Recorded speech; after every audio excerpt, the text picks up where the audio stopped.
चलिए आज हम लोगों को देखना है प्रश्नावली 1.2 का क्वेश्चन नंबर 1।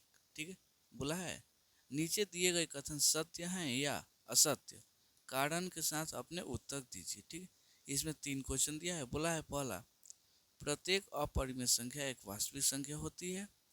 संख्या रेखा का प्रत्येक बिंदु रूट एम के रूप का होता है जहाँ एम एक प्राकृत संख्या है। और तीसरा है, प्रत्येक वास्तविक संख्या एक अपरिमेय संख्या होता है। बस यही 3 क्वेश्चन है। और इसका बताना है कि सत्य यानी सही है या गलत, और गलत है तो क्यों गलत है, और सही है तो क्यों सही है। ठीक है, चलिए आते हैं कॉपी पे और इसे समझने की कोशिश करते हैं। चलिए, सबसे पहले नंबर क्वेश्चन है, प्रत्येक अपरिमेय संख्या एक वास्तविक संख्या होता है। तो पहले देखिए, वास्तविक संख्या बोलते किसको है? वास्तविक संख्या क्या जी? वास्तविक संख्या बोला जाता है परिमेय संख्या। क्या जी? परिमेय संख्या प्लस अपरिमेय संख्या। अपरिमेय संख्या, ठीक है। जब परिमेय संख्या और अपरिमेय संख्या को मिलाया जाता है तो क्या बनता है जी? वास्तविक संख्या। यानी वास्तविक संख्या में परिमेय संख्या भी शामिल होता है और अपरिमेय संख्या भी शामिल होता है। ठीक है, तो चलिए यहाँ पे देखते हैं इसे, इसका आंसर देखते हैं क्या होगा। देखिए, प्रत्येक अपरिमेय संख्या एक वास्तविक संख्या होता है। क्या प्रत्येक अपरिमेय संख्या एक वास्तविक संख्या होता है? हाँ, सत्य है। क्यों सही है? तो लिखिए सत्य। सत्य क्योंकि क्योंकि क्या जी? क्योंकि सभी परिमेय, क्योंकि सभी परिमेय परिमेय और अपरिमेय संख्याएं और अपरिमेय संख्याएं, ठीक है, क्या होता है?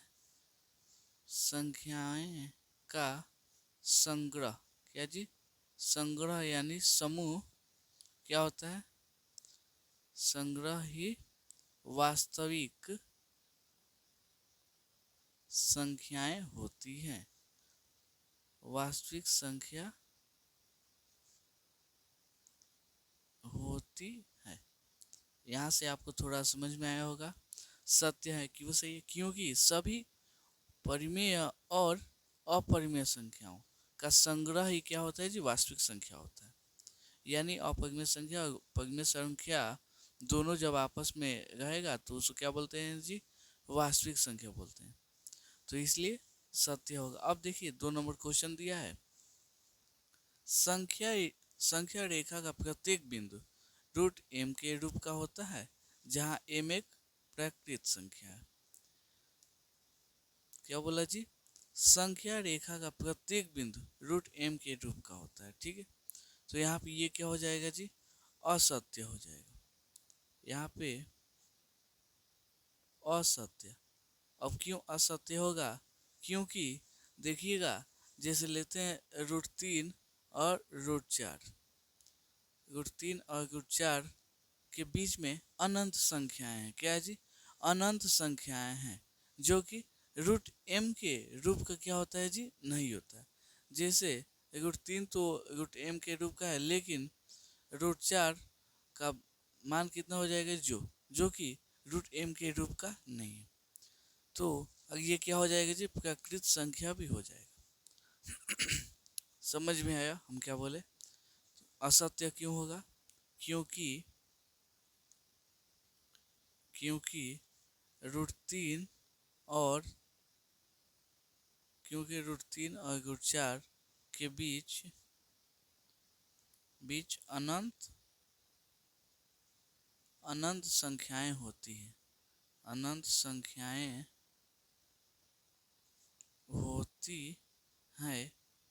उसके बीच में क्या होगा जी? अनंत संख्याएं होती हैं जो कि रूट एम के रूप का नहीं होता है। जो कि रूट एम के रूप का नहीं होता है। नहीं होता है, ठीक है। जहाँ एम एक प्राकृत प्राकृत संख्याएं या संख्या है। समझ में आया ना। असत्य होगा, क्यों असत्य होगा? क्योंकि जैसे रूट 3 रूट 4 इसके कोई भी संख्या ले सकते हैं रूट में, उसके बीच में क्या होता है जी, अनंत संख्याएं होती है। कैसे जी?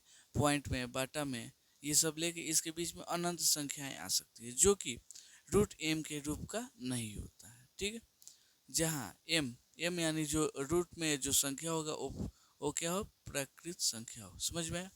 अब देखिए 3 नंबर क्वेश्चन बोला है, 3 नंबर क्वेश्चन बोला है प्रत्येक वास्तविक संख्या है एक अपरिमेय संख्या होता है? नहीं, क्योंकि प्रत्येक इसका मतलब है सभी वास्तविक संख्या का खाली अपरिमेय संख्या होगा? नहीं, कुछ वास्तविक संख्या अपरिमेय संख्या होता है, कुछ परिमेय संख्या होता है। तो ये क्या हो जाएगा जी? असत्य हो जाएगा। क्या होगा?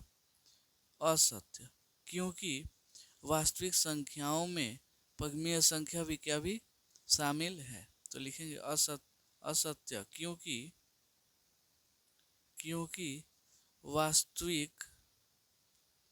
वास्तविक संख्या में परिमेय संख्या भी है। क्या जी?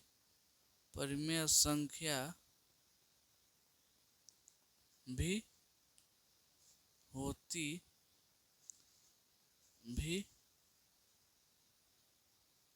होती है। समझ में आया तीनों? ठीक है, उम्मीद करता हूँ क्वेश्चन समझ में। और अगर थोड़ा कम समझ में आए तो वीडियो को दोबारा देखिए, बहुत अच्छे से समझ में आ जाएगा। ठीक है, चलिए मिलते हैं अगले वीडियो में अगले क्वेश्चन के लिए। तब तक के लिए धन्यवाद।